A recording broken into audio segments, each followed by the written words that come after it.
Two Middle-Aged Men in Cleveland, episode 134. I can't see. I'm not surprised. You're still wearing your glasses, which is cool. How did you drive in those, by the How do way? That's you, you impressive. take these off after it's over? I mean, you can. I think I like to keep them on forever. Oh, okay. All right, I got it now.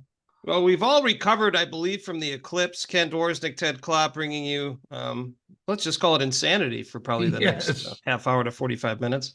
Yeah. I don't know what your expectations were. We'll start right from the top. What were your expectations of the eclipse? I was cautiously optimistic is my thoughts. I had no idea what to expect. I felt as though everything was being overblown by many different people, including the news media. And I'm thinking, all right, whatever.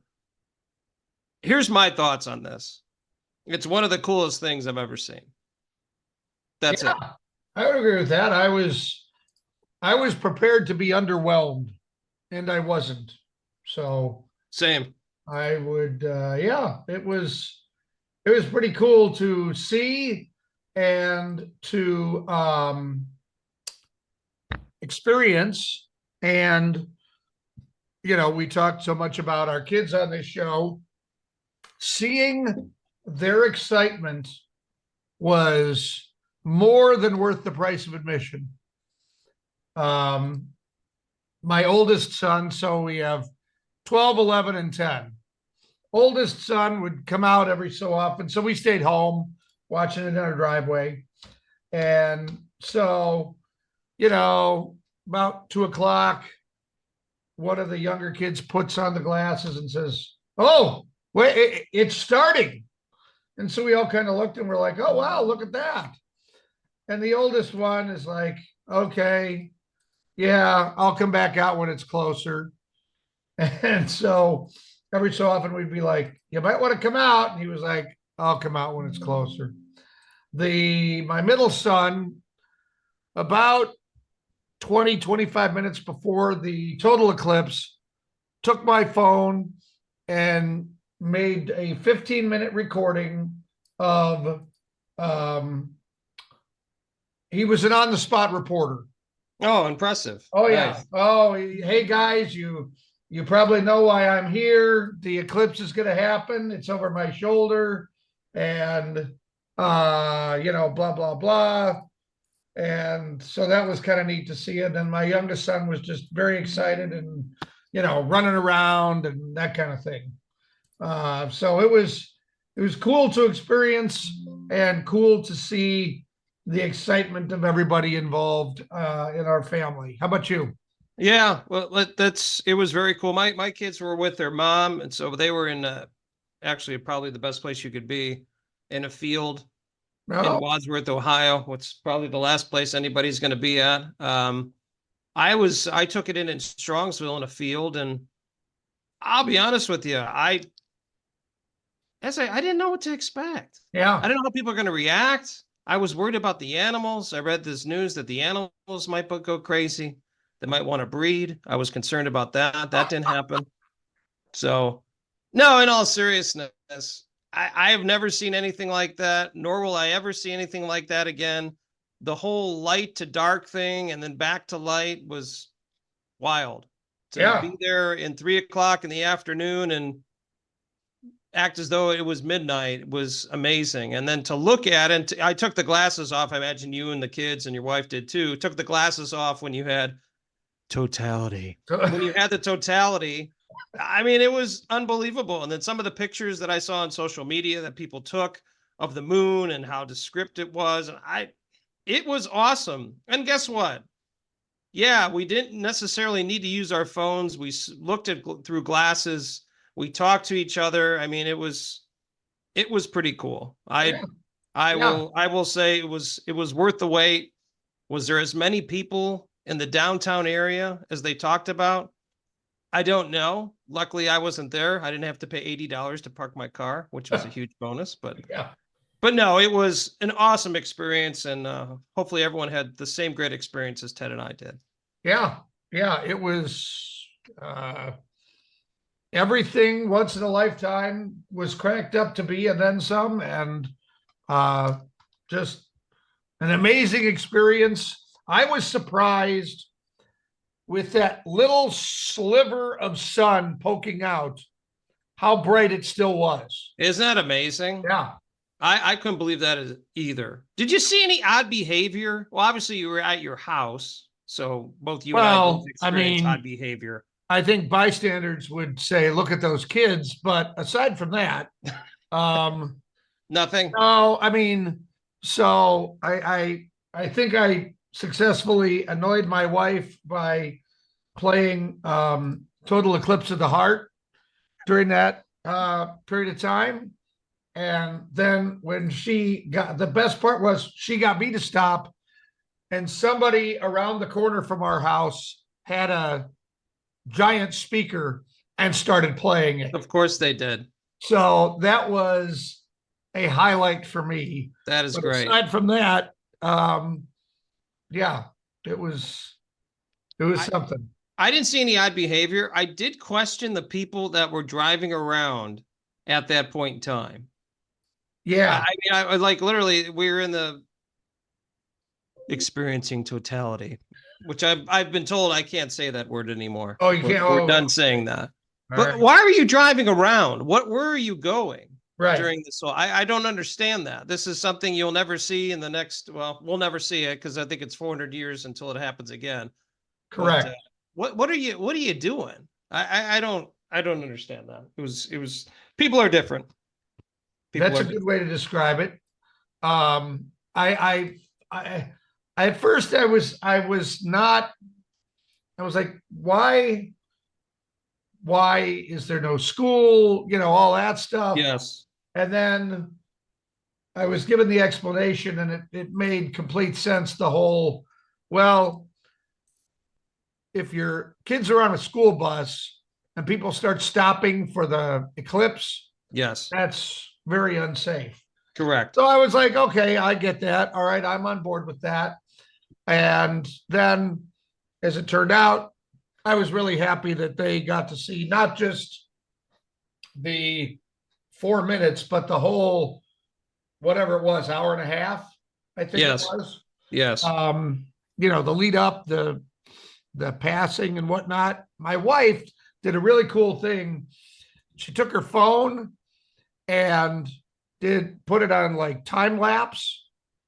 And so not only did you get, I mean, it's not great quality, it's a phone, but right.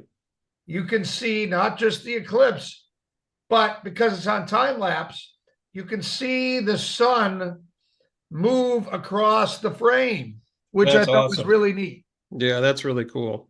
Yeah, there are some great pictures out there of that, and a lot of other people did a time lapse. But yeah, it was very cool. Well, you know what? Historic. Absolutely. Our meteorologist Scott Sable was correct. This was definitely something to see, and yeah, I'm glad I was able to do that. Well, I have a great. Go ahead, sir. I was just gonna say, in honor of the eclipse, we've decided to have him on again, and yes, not talk about the eclipse with him. No, he's tired of talking about it. We're done with the eclipse. Nope, the eclipse is done. It's over. It's over. Moving on. To make us, to help us get rid of the idea of the eclipse, I have a great way to do that right now. Oh, please. Let's talk some jersey numbers. Oh, what are we at? 34? 34. Oh, this is wrong here. Let me fix That's all right. I worked through it. Yeah. 34. Well, what team are we starting with? Oh, I have to start with the Guardians, one of the hottest teams in baseball right now. Well, I'm gonna pick a guy that'll make you laugh. How about Dave Burba? Correct. Nice job. How about Sam McDowell? Sudden Sam. Dave Burba, by the way, one of the lasting memories, I'm sure he won't appreciate this, but not too many Indians players gave the fans half the peace sign on the way off the field, but it was one of them. Did Joe Charbonneau ever do that? I don't know. I don't think he did. He was also 34. So. Brian Anderson, it seems like he's worn every jersey because we've said his name a couple times. He wore 34 for one season. Yep. Cliff Lee, Cy Young Award winner. Corey Kluber, who threw out the first pitch for opening day. him and Michael Brantley. I thought maybe we're going to see if we can convince Kluber to pitch, but after yesterday, I don't know if we need to do that. Right. Zach McAllister, who played in a 34 jersey forever. And I'll be honest with you, boy, that guy pitched for us for a long time, and he was just a middle relief guy. He was supposed to be a really good pitcher. It just didn't work out that way. Zach Plesac. Yeah. And your favorite. I know this is a fan favorite. This was last year. We traded for this guy. I think he pitched 3 times for us, and we got rid of him. Noah Syndergaard. What a career he had for us. Oh. This jersey number for the Cleveland Cavaliers. Yeah, I think you're going to get it. There's only one person that has ever worn 34 for the Cavaliers. Yeah, Austin Carr. Austin Carr. Gotta be. For the Throwing Browns. it down. Huh? He's throwing it down still. Yeah. There's been a Get that weak stuff out of there. Get it out of there, please. Yes. How about some Browns? Well, there's been a ton. I mean, your best bet is to think of some running backs, because I think that's what most of this list is. Kevin Mack. Yes. You got Nick Chubb's replacement from last year, whose name I can't think of at the moment. Oh, yeah, Jerome Ford. Jerome Ford. Well done. Let's see, who else is a 34? A couple popular ones here. No, was there any? I don't think there were any backs from the great 60s teams that are notable for 34, are they? No, they're not. Okay. You're correct on that. Okay. 70s, 80s, yes. Name one. There's another one I thought you would another get. One. I'm blanking. Who am I missing? Greg Pruitt. Greg Pruitt, son of a gun. Thought you get that one. Yeah, I'm ashamed. How about Isaiah Crowell? Ruben Drones.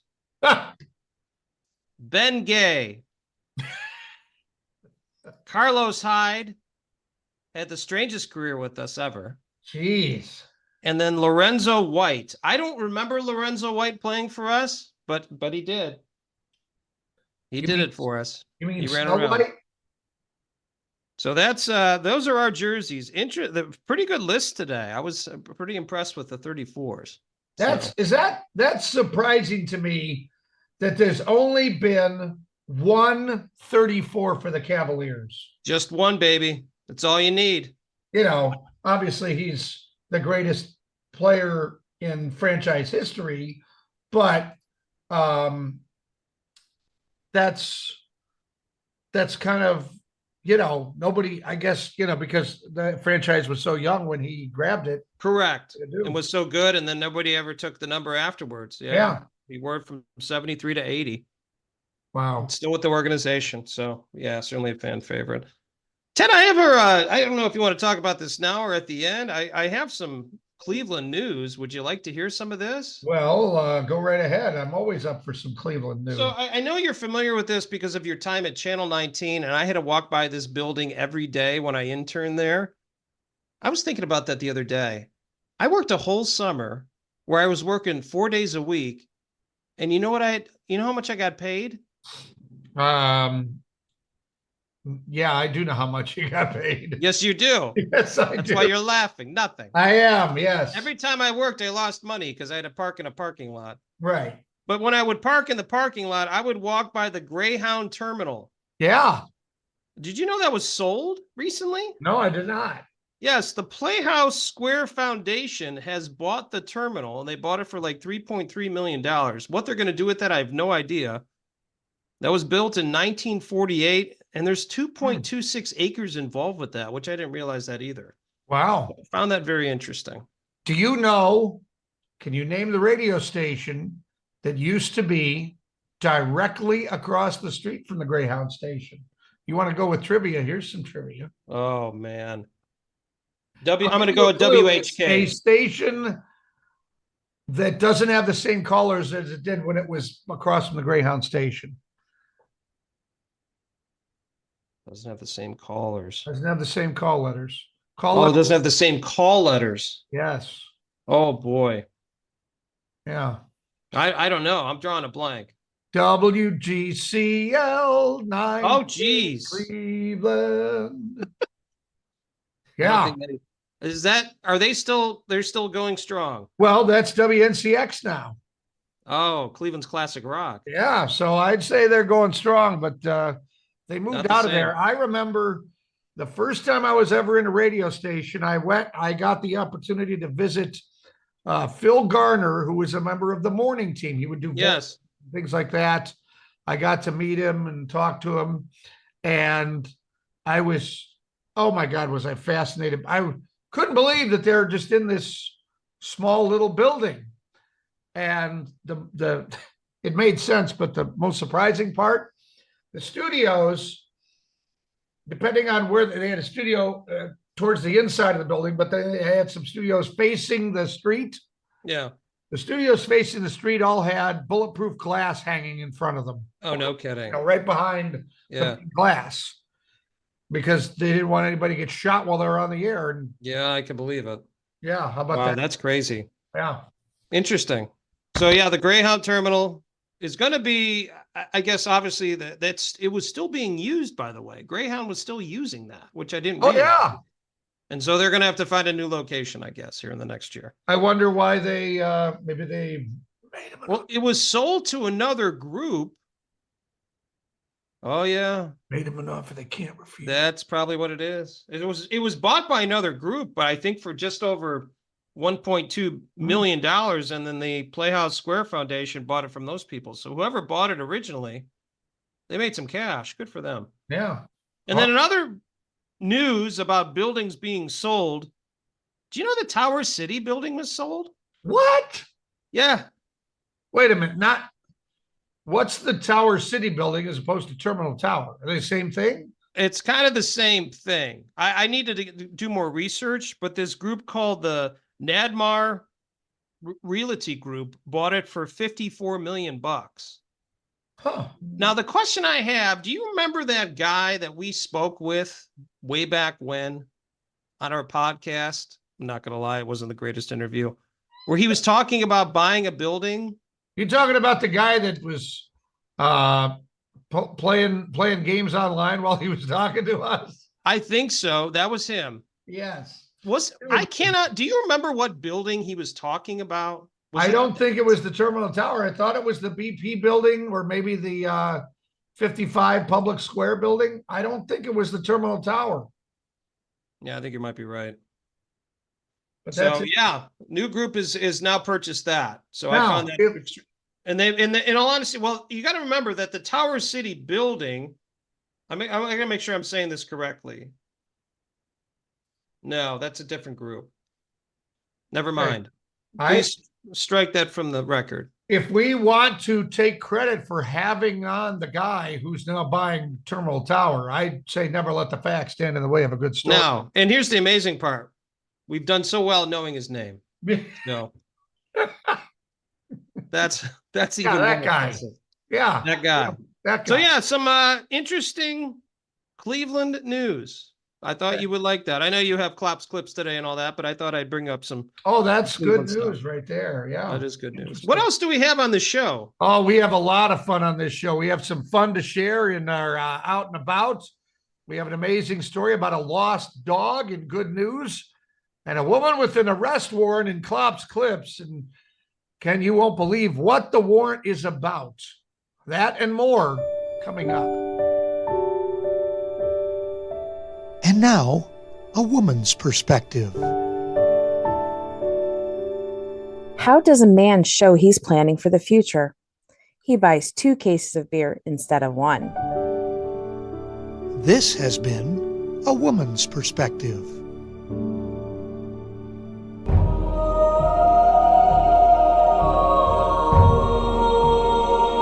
Ken, we have an overachiever.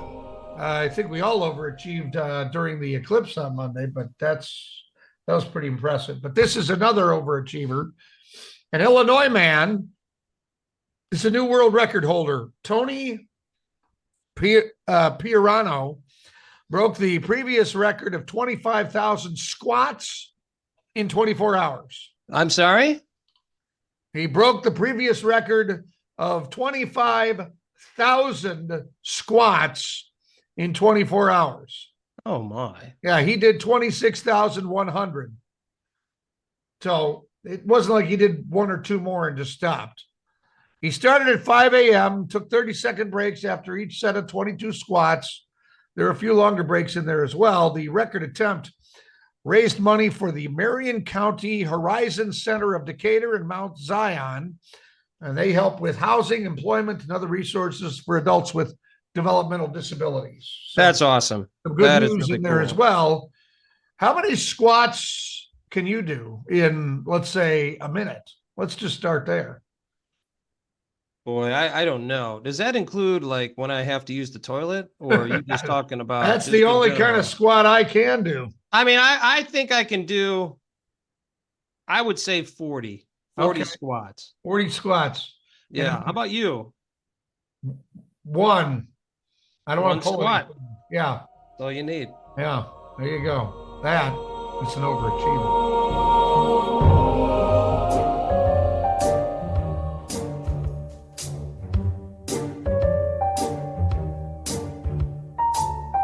Ted, we're out and about. Let's see. Northeast Ohio, Cincinnati, Oh, Covington, Kentucky. I believe you were in Florida. I So was. this will be a classic. Going all over. Out and about. Let's see. I will start. I volunteered for the NCAA tournament, Oh, this which is the was women's fun. tournament. It was pretty cool. I just wanted to find a way to be involved. I didn't buy tickets because I didn't have a couple extra grand in my pocket to buy a seat, but I wanted to kind of experience some of it. So I worked the Women's Basketball Coaches Association registration area. Let me tell you, it wasn't hard. I grabbed someone's name tag and put a lanyard on it and handed it to him. I said, "Have a great day." That's what I did. But I met some great people, saw some AU. So I saw Carrie Pickens, the Oh, Ashland University women's basketball coach. I saw her assistant. I saw Robin Freilich, the former coach, who's now the head coach for Michigan State. From afar, I didn't have a chance to talk to her. And then I saw a couple other AU folks. Eric Franz, who was a football player at AU. He writes for a newspaper, kind of a high school newspaper, college paper called Max Preps, and he lives in the Dayton area. I talked to him for about 15, 20 minutes. It was really cool. But the experience was awesome. I mean, there was a ton of people. I got to see the bands run around, all four bands from the teams that were in the Final Four. They were playing. It was very well done. That Huntington Convention Center is a very cool venue, and it was absolutely perfect. So that was a blast. I did that Friday late afternoon, and then afterwards I had to treat myself, and I went to Noble Beast and had a beer. Yeah, I know you enjoy that place as well. Their food is very good. We're back on the track circuit again. My son had a meet that I was not able to be a part of, but he had a meet in Medina, and so I actually volunteered in the morning with a high jump, and I will tell you what I did. I picked up the high jump bar when it was knocked down and put it back on there. That was my job for 3.5 hours. So there you go. I'm doing what I can for Medina High School, helping out. I had to go to Sandusky to watch my daughter compete in a competition, which was fun. So we did that. And then 2 weeks before that, I took a little vacay on my own, and I went to Cincinnati and Covington, where I took in some good times with a couple friends. Actually, Terry O'Toole, who was on our podcast, I saw him. We did not talk about colonoscopies, but we just talked about life and well, what is going on. And then I actually talked to one of our friends of the show, Kevin Strail, him and his wife as well. I actually had spent time with Terry's wife at dinner as well. So it was fun. We had a great time. And then Covington, Kentucky, I'm not sure if you guys have been there, right on the border of Cincinnati. It is a cool little city. A lot of different things to go on there. The eating and drinking there is just really good. I think I picked up 15 pounds, but I could do that at home as well. The highlights were I went to the Sign Museum. They have an old sign museum that's actually in downtown Cincinnati. Well, they have a bunch of old signs. It's very cool. And then I went to, in Covington, St. Mary's Cathedral Basilica of the Assumption, which I highly recommend. They have the largest stained glass window in the Western Hemisphere. I didn't realize I was going to have such a religious experience, but I did. It was pretty cool. I walked around that church for, I think, close to an hour. It was really, really neat. So had a great time, and then came on back, and obviously back to work, and we have more track meets and dance recitals and all that. But we're happy to be a part of that. Ted, I look for the update for you. This was, first of all, I'm going to kind of set this up. Seems like this was a kind of a spur of the moment trip, was it not? Well, so we wanted to go somewhere over spring break, but we didn't finalize those plans until within the week that we left. So sort of a spur of the moment situation, but we decided to, so the kids got out of school on Thursday and we left. We came home, packed up and left and headed for Florida. And I can't even tell you where we stayed in North Carolina. I mean, we literally got to the hotel, went to sleep, got up and drove. And we went to Fort Walton Beach, Florida, which is where we were last year. Explain where that's at. That is near Destin, Florida, near Louisiana, that area. Yep. And Destin is kind of the tourist area. Fort Walton Beach is maybe 10 minutes down the road. And when I say the road, I mean the road. Yep. So the traffic there is interesting, but we had some fun. We went snorkeling. We had some seafood. We went swimming. We sat on the beach, played a lot of Monopoly. We found out that our kids really enjoy Monopoly. We went go-karting and we saw a magic show. Nice. Yeah, some interesting experiences while we were there, or observations. It seems like Erica's the only one who really likes sitting on the beach. The other kids would rather be in the pool. Gus dug a trench so that the water wouldn't come up to us where we were on the beach. Okay. And then I got buried in the sand, and I think Fritz got buried in the sand. Some other shenanigans, but it was a really good time, a lot of fun. And we've decided, based on our kids, our observations of our kids go-karting, we have decided collectively, my wife and I, that none of them will get their driver's licenses until they are old enough to afford insurance, cars, and they're out of the house. Gus crashed at least once in every go-kart race he was in because he kept trying to cut people off. He's aggressive. Yeah. So just some highlights from an otherwise memorable trip, and a good time was had by all. Well, that's the most important part. Well, Ted, thanks for being out and about, spending your hard-earned dollars across not only Northeast Ohio, but across the nation. Thank you for that. And you too, ladies and gentlemen, don't forget to be out and about and help support your local businesses. Ted, good news. A dog from California went missing last July. Fortunately, Mishka. Is that a Polish dog? Mishka? Who stole the Mishka? I don't know who stole it, but he returned. He had an ID chip implanted in her and information about her owners. She apparently wandered away from her owner's workplace in San Diego. She was found and is fine. Police in a suburb of Detroit got a call about a stray dog last week. It was Mishka. Somehow she wound up 2,000 miles from home. 2,000 miles. Her owner picked her up, and she is now happily back at her home. That's unbelievable. She's a wanderer. She's a wanderer. Yeah. That's she's wandering all around. Yeah. Well, good news. We found Mishka. Who stole the Mishka?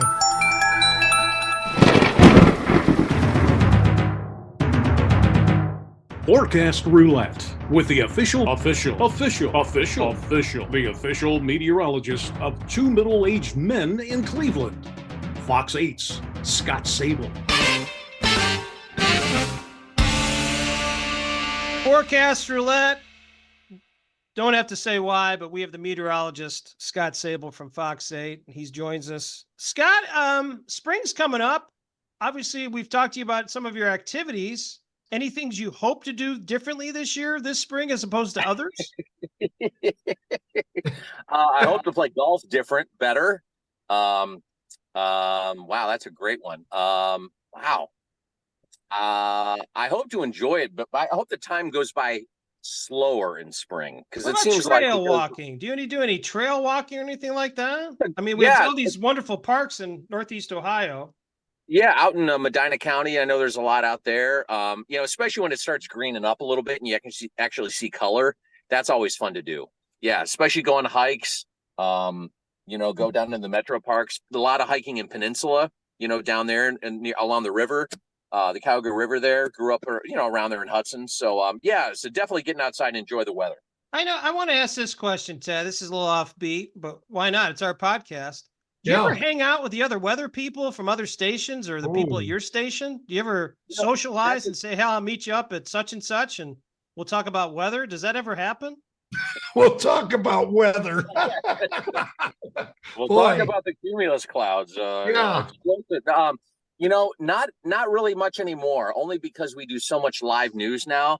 15, 20 years ago, we did about half as much work and we would see people from time to time and you could make a conscious effort. But nowadays, everybody's busy. Everyone's on the air all the time. And by the time you get off the air, the last thing you want to do is go talk weather. So we don't do nearly as much as we used to.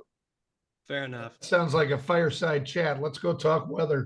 Let's go talk weather. Let's do it. Smoke a pipe and sit in a chair. Yeah. Ted, we should you want to spin a wheel? I think it's your turn. Yeah, you want to spin that thing? Today. The last time you spin it, you broke the thing, so take it easy. Am I spinning it? Yeah, you're spinning it. Okay, all right, here we go. All right, here it goes. There it is. It's spinning. Pay some money for a new wheel. That thing sounds rough. Hope it's not some far off place we're not familiar with. Yeah. Oh, wow, look at this. All right, Scott. Well, you better be on your toes here. You ready? Yeah, I'm ready. Cleveland, Ohio. Look, why do you guys have to bring trick questions into the picture here? Man, one of the cloudiest Januaries. Well, last January was cloudy too. And then we've had kind of a decent February. We're looking at like 50s later on this week. And then next week, the bottom falls out and it's going to snow and we'll drop back into the 20s. So okay, we'll talk to you later, Scott. I gave you a long-range outlook there too. Oh my gosh. Well, Scott, so many people from Cleveland, Ohio that you think of, but one that comes to mind for me, certainly a guy that I think is, probably one of the best athletes to come out of high school football and had a very good college career and played in the pros, is actually Ted Ginn Jr. And I know you guys had a chance to talk to him. What things did you find out from Ted Ginn Jr.? And previously, one of your first podcasts, you actually talked to Ted Ginn Sr. So you talked to the father and the son. Yeah, his dad, soft-spoken guy, but he's a guy who's he's one of those guys that when you talk, he's not, flamboyant, but you pay attention. And he's kind of has this magnetic personality talking to the dad. And all of a sudden you're like, whoa, this guy's got a lot to say.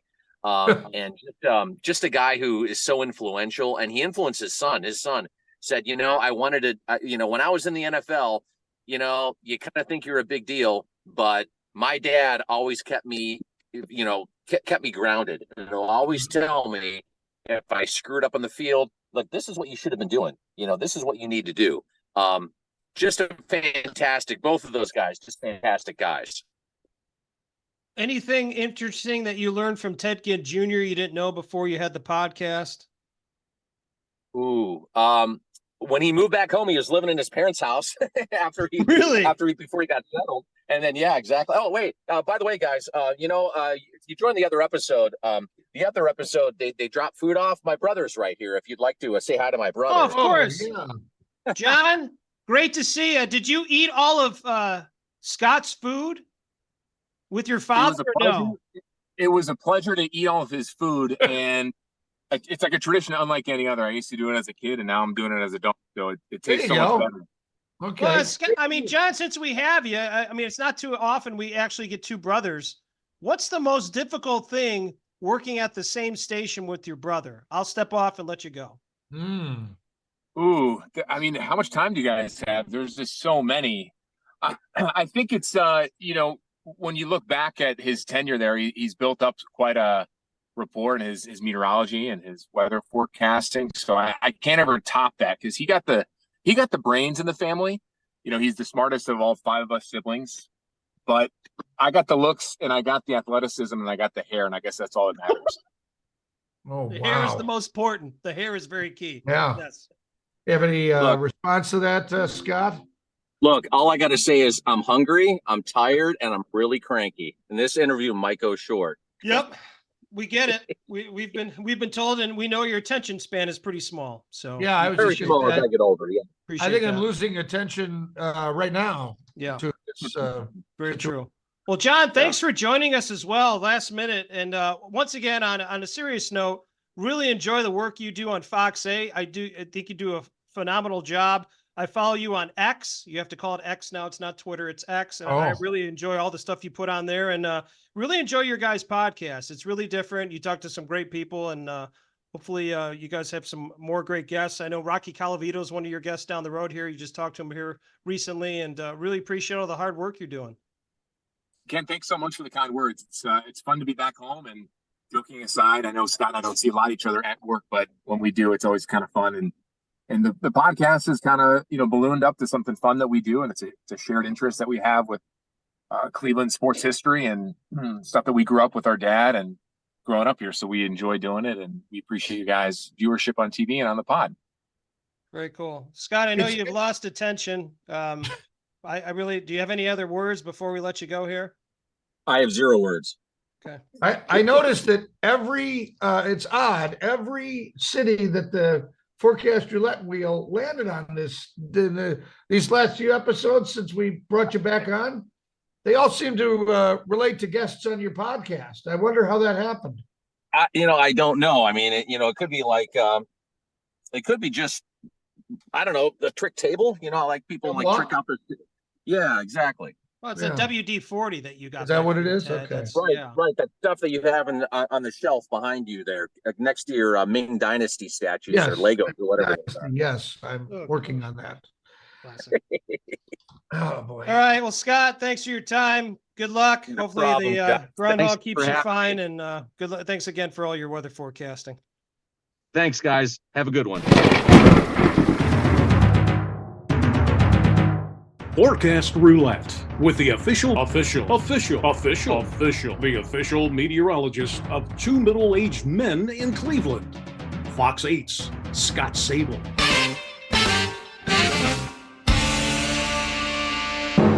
The most trusted name in journalism, Klopp's Klips.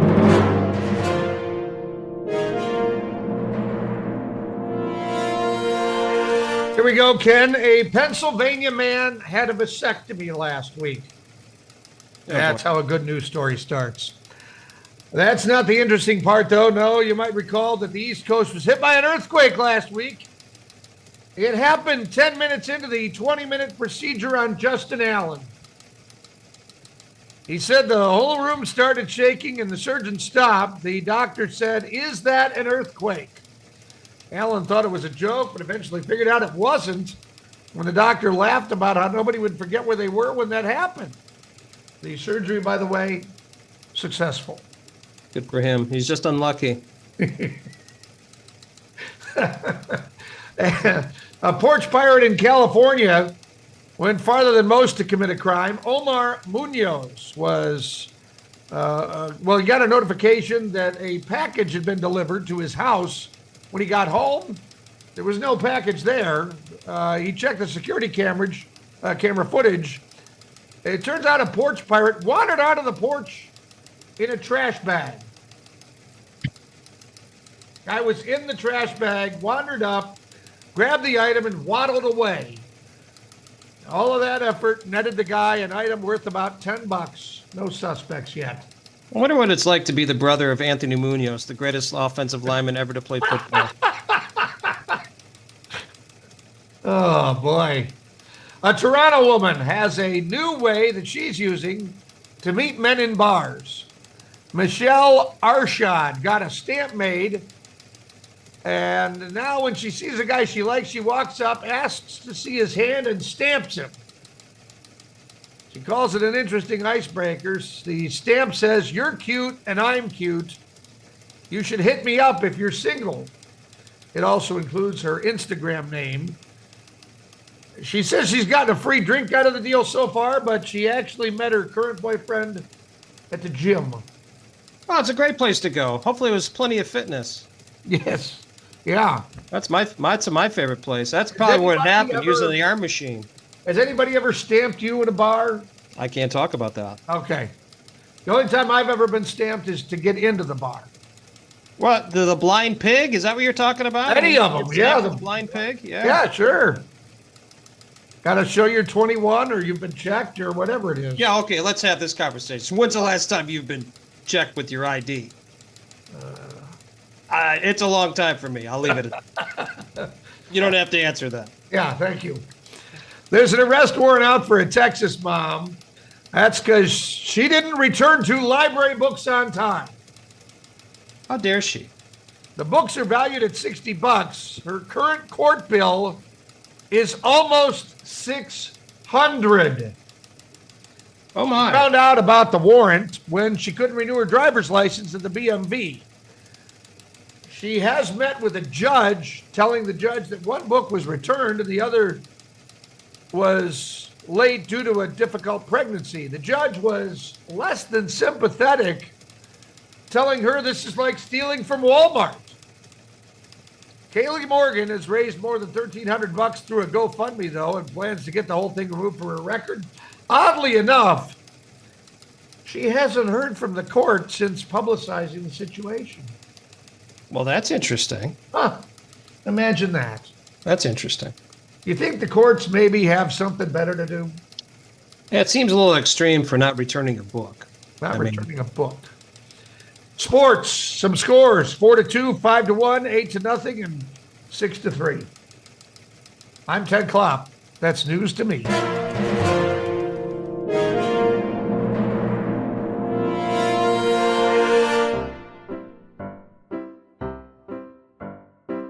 Oh no, not a dad joke. So Ken, on Monday, as the eclipse we were preparing for the eclipse, Mahan says, "Daddy, can you explain the eclipse?" You know what I said? No. No, son. That joke was horrible. Ken, we're coming to the end of episode number 134. You had some news at the beginning of the show. I found some other news. Nice. Did you know that while Cleveland is one of the most affordable cities in the country to live in, we apparently have the most expensive restaurant in Ohio? You know what it is? I have a basic idea. Take Do a you mean guess. a guess or? Yeah, go ahead, guess. I'm going with the Marble Room. Boy, you're 100% on that. You better bring buckets and buckets of cash my when gosh, you go I'm there. looking at this here. Food, let's see, seafood, steaks, raw bar, an ounce of which will set you back $199. Main courses, a Wagyu strip loin, $144 for 4 ounces of that. Oh my gosh. Wow. Yeah. That's... Cocktails, sushi, $13 to $37. Steaks start at $35. Salads, $15 to about $15. Cocktails, $13 to $20. It's about right. Yeah. It's about right. It is. I heard it's, I've never been there. I think you work. I was just going to say. I've never been there. Yeah. Yeah.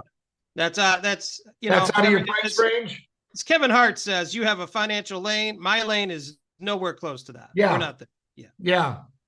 I've been in there. Only to set up AV equipment.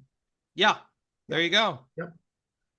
The other piece of news I have, there are 3 towns in Ohio that are among the top 10 most unhappy cities in the U.S., according to a report.